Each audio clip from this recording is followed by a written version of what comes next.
Try something different today, viewers. We're out on the water.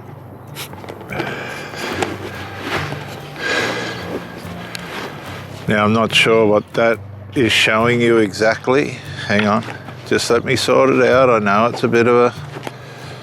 I'll be able to edit it a bit, fix things up a bit. Right, now I'm hoping you have a good view of the scenery. Just something different. Kill two birds with one stone.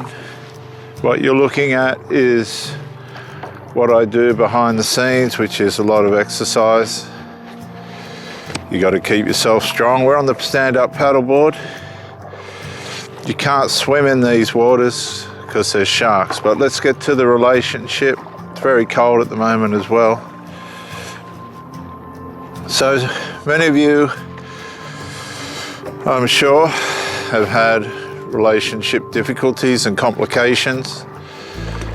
It's not uncommon these days for us to run into problems. And things always start off well. So we believe. Sometimes there's signals that we ignore, and that's on us. We learn later. They'll say certain things that we choose not to listen to or think that we can deal with, only to realize that we're out of our depth. It's not something we can cope with or deal with.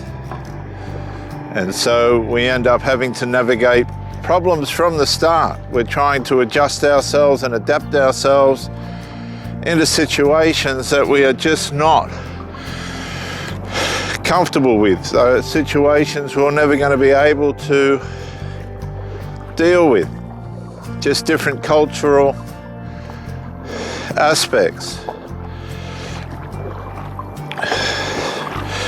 And so we proceed. Now, it's amazing in a relationship how people will carry on in it despite the uncomfortablenesses and definite red flags. These are red flags that we choose to ignore.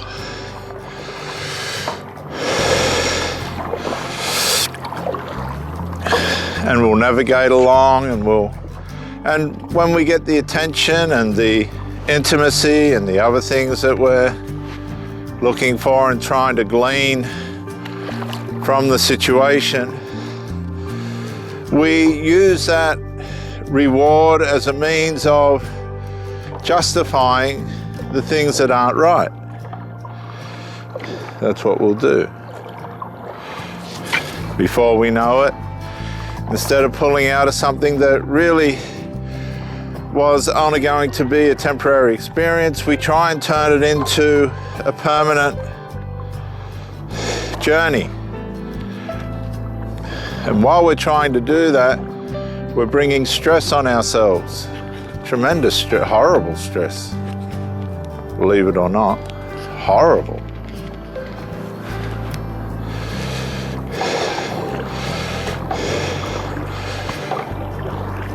Despite all that, we keep applying ourselves.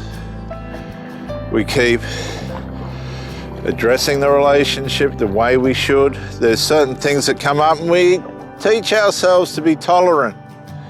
And this is what's happening in Western civilization today with the people from the Middle East who start off with an inferiority complex in different nations, the fanatics. And this triggers them to want to react against the host nation or the nation that they have chosen to live in. This happens in relationships. There's unresolved issues from past relationships. There's parts of us that just aren't made up to have a relationship, but we push on. There's certain temperances and other intolerances that the other person has towards things we like. It could be sporting things.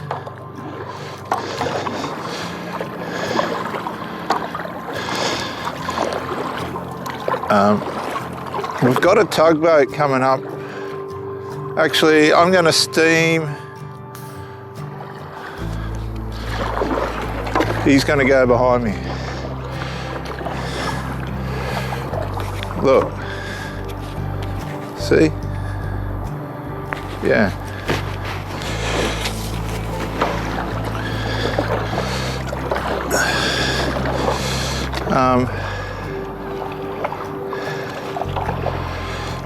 Differences that cause conflicts and other things.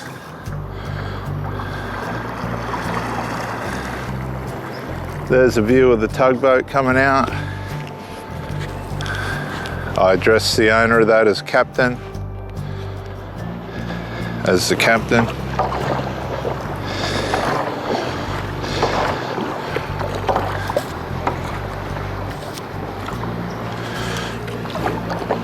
And he knew I was there, so he went round me as well.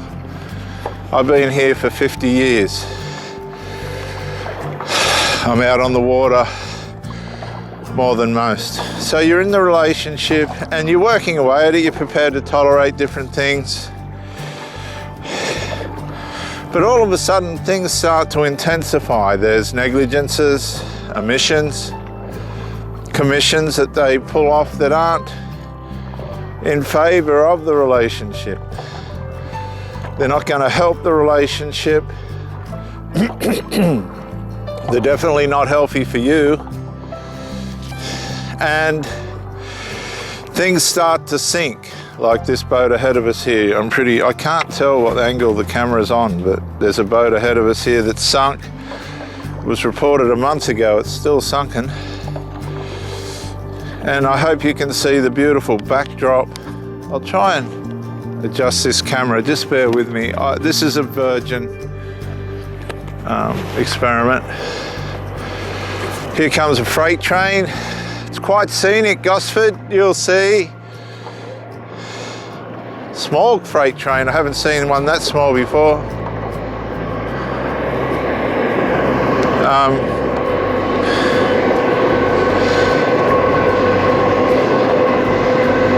There's a sunken boat there. There's always, see, many of you need to get out and enjoy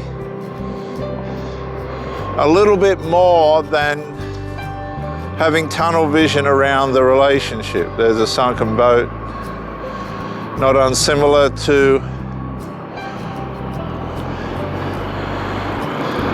what you're trying to deal with in your life. There's another train. This is a wonderful morning. All of a sudden your mental health is on the decline. You're struggling. You're struggling with the contest. You're struggling with the combativeness. The person's still turning up. You notice that they're not accomplishing life the way that they should, and this is having an impact on you, and you're not to compensate for their weaknesses.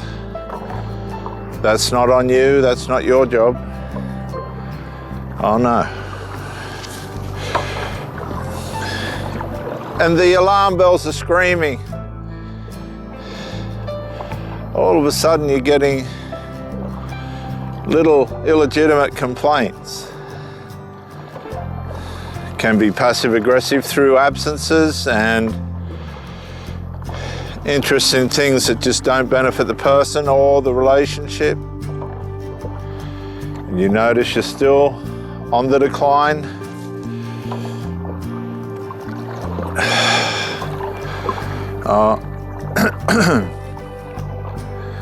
So then you start speaking to friends just in a roundabout way, trying to find advice.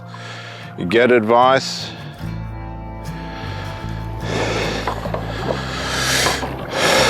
And really, You just seem to be going around in circles.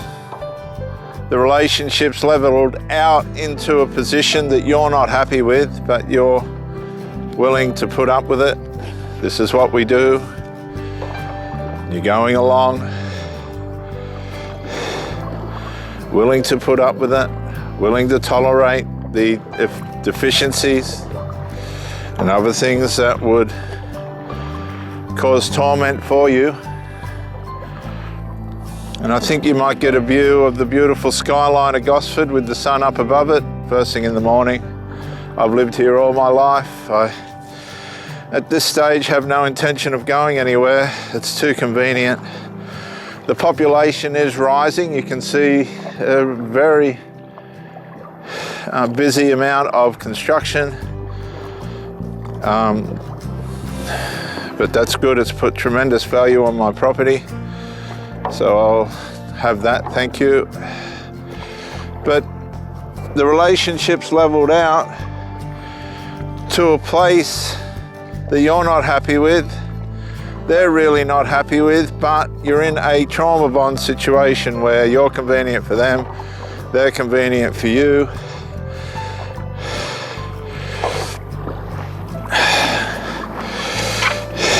But the relationship's not healthy for either.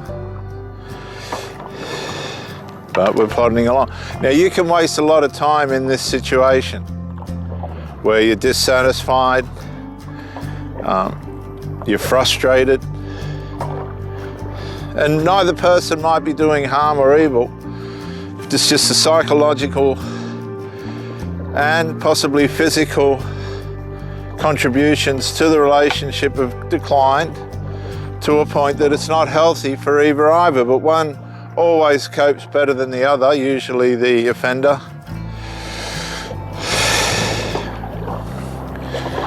And you have to understand that there is a way out that's good for both. The first part is to be honest. Be honest about the things that are annoying you or oppressing you or aggravating you, these sorts of things. Be honest. If you're not getting the results and responses and answers and corrections and improvements that you need, and you're being truthful, you need to then detach. Start to psychologically detach, start to physically detach, and let that person begin to drift away, like disconnecting from an anchor. The boat will just drift away. You start to jettison like a rocket ship that's let the one part of it go. It's just separated. Now you don't have to be mean about this. You don't have to be cruel. You don't have to be unkind. You just have to say, look, I can't do this anymore. I don't want to take anything away from you. It could be a sense of abuse that you feel and possibly them as well. This is what happens. And micro-incrementally, you start to slip away. Now, some people aren't going to let you go. Or you might have a state of mind where you don't want that person to go, but you've tried all the improvements, you've tried all the ways in which you think you can fix it, and none have worked. At least not in the long term. They usually are temporal problems to solve bigger issues.